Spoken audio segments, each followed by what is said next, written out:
পথে নামছেন মমতা বন্দ্যোপাধ্যায়, সভা ও মিছিল করবেন। রাজ্য জুড়ে এসআইআর চলছে, এসআইআর এর তীব্র প্রতিবাদ জানিয়েছেন। এসআইআর এর সময়সীমা নিয়ে চিঠি দিয়েছেন মুখ্য নির্বাচন কমিশনারকে। আর এই আবহেই কিন্তু এবার সভা মিছিল ফের পথে নামছেন মমতা বন্দ্যোপাধ্যায়। এসআইআর এর প্রতিবাদে এই সভা ও মিছিল করবেন, কিন্তু কোথায় কি করবেন, কি কর্মসূচি সম্পর্কে কি জানা যাচ্ছে, ডিটেল জানাবে আবির। রয়েছে আমার সঙ্গে। আবির, দেখো, তৃণমূল সূত্রে খবর, তৃণমূল কংগ্রেস থেকে চেয়ারপারসন মমতা বন্দ্যোপাধ্যায় তিনি বনগাঁতে তিনি সভা এবং তিনি মিছিল করতে চলেছেন। এখন পর্যন্ত আমরা তৃণমূল সূত্রে যেটা জানতে পেরেছি, মঙ্গলবার দিন দুপুর 1টা নাগাদ তিনি গিয়ে পৌঁছবেন হচ্ছে বনগাঁতে। সেখানকার চিকন পার্কে তার একটি সভা করার কথা। এরপরে তিনি চাঁদপাড়া থেকে ঠাকুরবাড়ি সন্নিহিত একটি জায়গা পর্যন্ত 3 কিলোমিটার তিনি একটি মিছিল করবেন।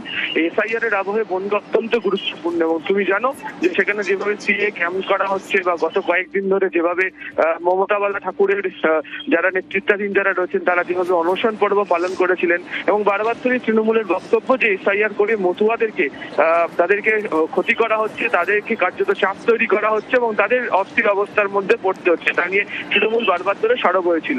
এহেন পরিস্থিতির মধ্যে এসআইআর আবহের মধ্যে মমতা বন্দ্যোপাধ্যায়ের বনগাঁ সফর অত্যন্ত গুরুত্বপূর্ণ। প্রসঙ্গত তোমাকে জানিয়ে রাখি, তৃণমূল কংগ্রেসের তরফ থেকে এসআইআর প্রক্রিয়া নিয়ে যখন আলোচনা শুরু হয়েছিল তখনই সিদ্ধান্ত করা হয়েছিল যে বনগাঁতে তারা একটি বড় নাগরিক সমাবেশ তারা করতে চায়, সীমান্তবর্তী এলাকাতে তারা সমাবেশ করতে চায় এবং সেখানে দাঁড়িয়ে তাদের কি মূলত অবস্থান, সেই অবস্থান প্রসঙ্গে তারা তাদের বক্তব্য রাখবে।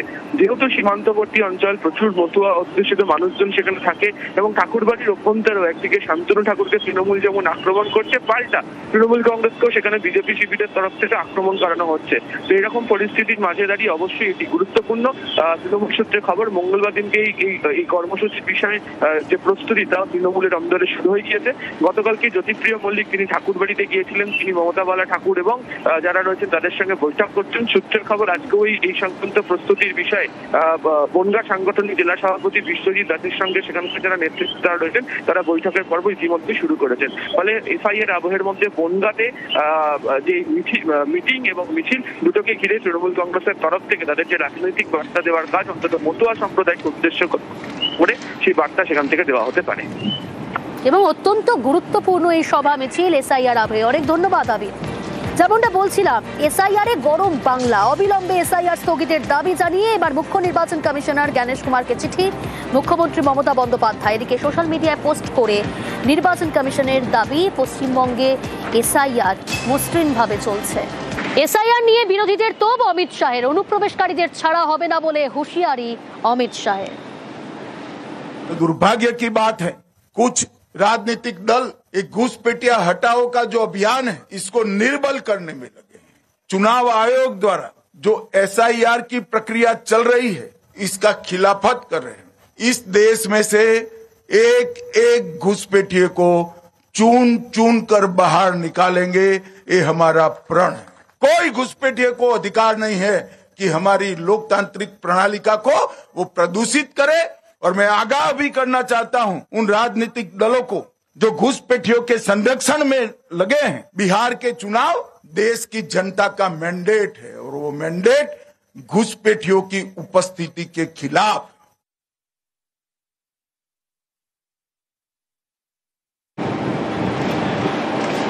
নদিয়ার খবরে নজর রাখবো। নিউজ 18 বাংলার খবরের যে 24 ঘন্টার মধ্যে জমি ফেরত, বেহাত হয়ে যাওয়া জমি ফেরত।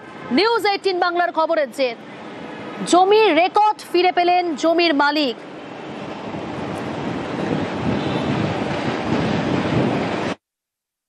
আমার ভাইরা মৃত্যু দেখিয়ে আমার জমি রেকর্ড করেছিল।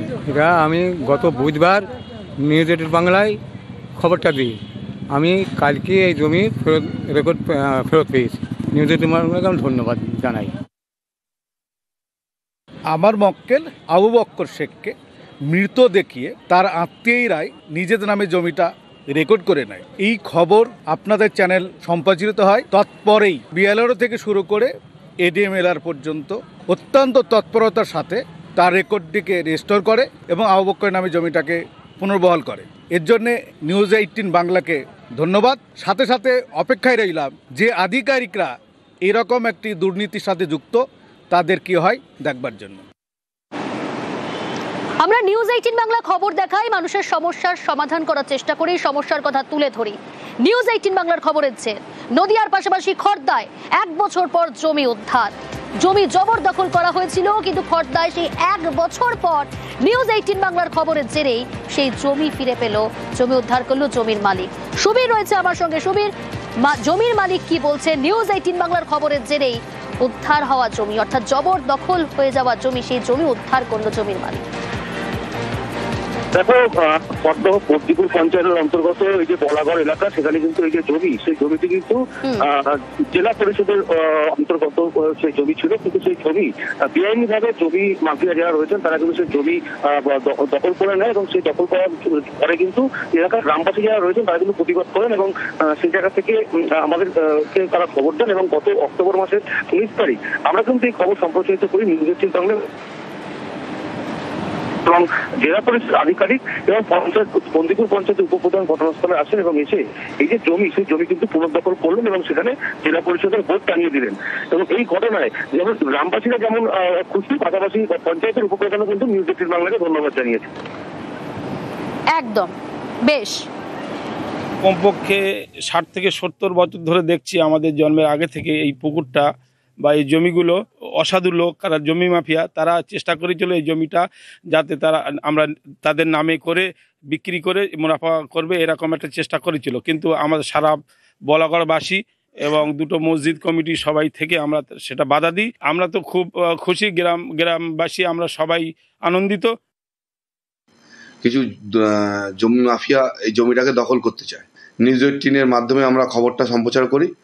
আবার ঠিক ঘুরতে না ঘুরতে, এক বছর না ঘুরতে ঘুরতেই আবার কিছু জমি মাফিয়া রাতের অন্ধকারে গিয়ে একটা জেলা পরিষদের বোর্ড লাগানো ছিল, সেই বোর্ডগুলোকে ভেঙে দেওয়ার চেষ্টা করে। আবার এলাকাবাসী খবর দেয়, কালকে আমরা সরজমিনে ওই স্পটে যাই, যে একদম পাকাপোক্তভাবে ভালোভাবে বোর্ড বানিয়ে এলাকার বাসীর কাছে ওই জমিটা আবার ফেরত দিয়ে দেয়। আর নিউজ 18-এর খবর জেরে এই জমিটা এলাকাবাসী ফেরত পেয়েছে, তাই অসংখ্য তাদের ধন্যবাদ জানাই নিউজ 18-কে। এলাকাবাসী খুব খুশি। একটা ছবি দেখাই আপনাদের, দেখুন। 2 শাবক সহ লোকালয়ে মা হাতি। মাদারিহাট মেঘনাথ সাহানগরে হাতির হানা। শাবক সহ হাতি তাড়াতে রীতিমতো হিমশিম খেতে হয় বনকর্মীদের। তারপরে কি আদেও এই 3টি হাতিকে জঙ্গলে ফেরত পাঠানো সম্ভব হয়েছে, জানাবে আমার সঙ্গে রাজকুমার রয়েছে। রাজকুমার, একদমই। দেখো, এই যে 2 শাবক সহ মা হাতিকে ঘিরে কিন্তু একবারে মাদারিহাটের এই মেঘনাথ শাহনগর, যেখানে হুলস্থুল কাণ্ড বেঁধে যায়। যদিও খবর পেয়ে ঘটনাস্থলে জলদাপাড়া জাতীয় উদ্যানের মাদারিহাট রেঞ্জের বনকর্মীরা পৌঁছান, এবং তারা অনেকক্ষণ চেষ্টা করার পর কিন্তু 2 শাবক সহ মা হাতিকে ইতিমধ্যেই কিন্তু জলদাপাড়ার জঙ্গলে ঢুকিয়ে দিতে সক্ষম হয়েছে। বেশ।